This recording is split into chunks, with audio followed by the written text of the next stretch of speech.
Ahmad Vaidi moved to the center of the Iranian crisis and began to be treated as the man who now dictates the direction of the regime.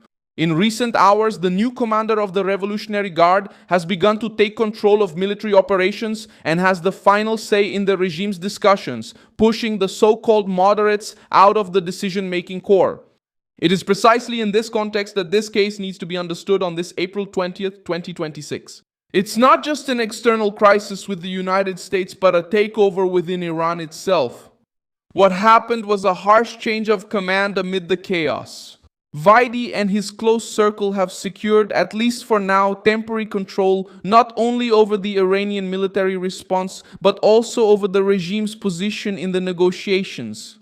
This is decisive because it shows that diplomacy has lost ground precisely when tensions in the Strait of Hormuz have risen again. In other words, the alarmed faction has stopped merely pressuring and has taken command. Who is this general? Vaidi is not just any name. The most influential commander in the regime at this moment, second only to the supreme leader. Reuters had already reported in March that the Revolutionary Guard tightened control over all major war decisions, and that the new head of the force was precisely Ahmad Vaidi, present at every high-level meeting and directly connected to the survival strategy of the Islamic system. He is not just a prominent general, but a general treated as the axis of real power amid the disorder. When did this shift become more visible? In the last 48 hours between April 18 and 20, when the Revolutionary Guard hardened its stance at sea and also froze the negotiating climate. Reuters showed that the 2-week ceasefire between Iran and the United States is now entering its most fragile phase, with it due to expire this week and Tehran still not confirming its presence at the talks in Islamabad. In other words, the moment when diplomacy should have gained strength was exactly when the military wing gained more ground. How was this imposed? By force, by intimidation, and by sidelining those who were trying to negotiate? Vaidi tried to put Mohammad Bagher Zogadri, another hardliner from the security structure, into the Iranian negotiation team to watch over the delegation and report any sign of flexibility. After that, the Revolutionary Guard itself resumed the rhetoric of control over Hormuz and began to act as the higher authority. The interpretation is simple. The regime became fragmented and the negotiating table turned into a field of internal dispute. And the military wing moved to prevent any solution that seemed too lenient. At the same time, the sea became a showcase for this dispute. The United States Central Command reported that the destroyer USS Spruance intercepted the Iranian freighter Tosca as it was heading toward Bandar Abbas.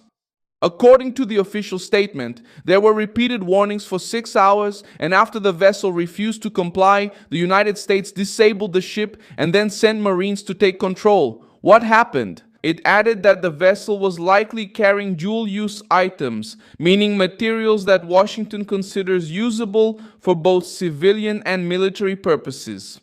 The clash at sea reinforced the sense that the crisis has moved beyond words and entered a phase of open coercion. Why did Vahid move forward right now?